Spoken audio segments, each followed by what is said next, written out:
Hi po mga kayatots! Ngayong gabi nga, dahil medyo malamig ang panahon, kaya niyaya ko tong mag-ina ko na dito kami matulog sa may rooftop namin dito sa bahay at magtayo na lang ng tent. Ang sarap kasi ng hangin ngayong gabi.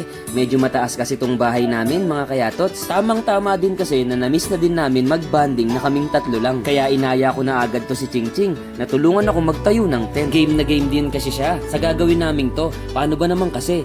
Yung huling ginawa namin to, sobrang tagal na nun. Napakaraming taon na yung nakalipas. Pero tanda niya pa rin kung gaano yun kasaya. Kaya gustong gusto niya rin na ulitin namin ulit. Buti nga't may mga napulot din akong camping tent noon sa trabaho ko sa South Korea. Kahit papano ay nakaipon ako ng mga gamit pang camping nang wala akong ginagastos. Proud kuripot yarn. Paano ba naman kasi? Ang gaganda pa ng mga napupulot kong pang camping. Tapos sasayangin ko lang, di ba? Ang mahal-mahal ng mga yan. Kaya kaysa bumili ako, tsinaga ako na lang mamulot hanggang sa makumpleto ko yung mga camping materials na kailangan ko. At sa mga oras nga na to, natapos na namin ni Ching Ching na itayo itong tent, kaya iniyaya na namin to si Choy Choy. Nahakutin na yung mga gagamitin naming sapin at mga unan. Pati nga pala tong mga pangsapin namin, napulot ko lang din yan do sa trabaho ko sa Korea mga kayatots. Unti-unti ko yung pinapadala sa box para hindi masikip kasi sobrang lalaki at sobrang kakapal. Alam ko kasing someday mapapakinabangan namin to, kaya kapag nakakakita ako ng mga ganyan do sa trabaho ko sa Korea, kinukuha ko tapos pinapadala ko talaga dito sa bahay. Kita nyo naman, nakabuo ako ng camping set na wala akong ginagastos. Kuripot yarn. Hindi. Practical lang mga kayatots. Lahat naman tayo syempre gusto nating makatipid. Sino ba namang hindi, di ba? At dyan nga mga kayatots, kakatapos lang namin mag-set up. Pero itong si Ching Ching gusto pare-pareho daw kami ng damit. Kaya tumalon na lang kami. Ayun, pare-pares na kami agad. O baka sabihin nyo, inedit ko yun ha. Inedit ko nga lang.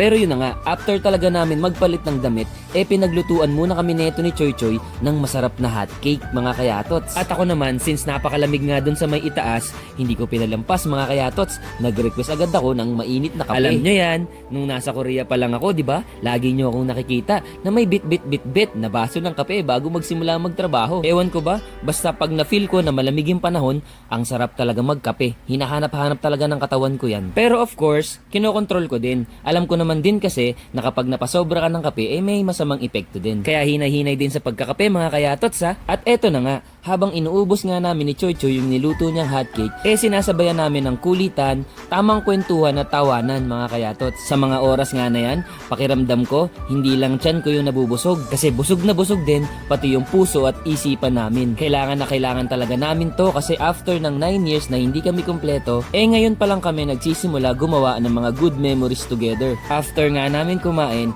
etong si Ching Ching, isiningit pa yung assignment niya.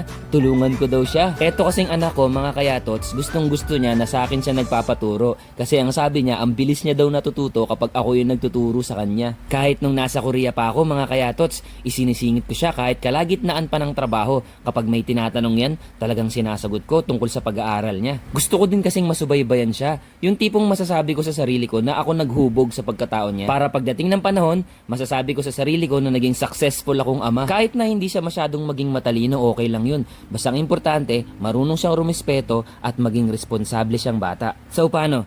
Tulog na kami mga kayatots ha. Maraming salamat sa pagsama. Ako po sa Basurero TV. Peace!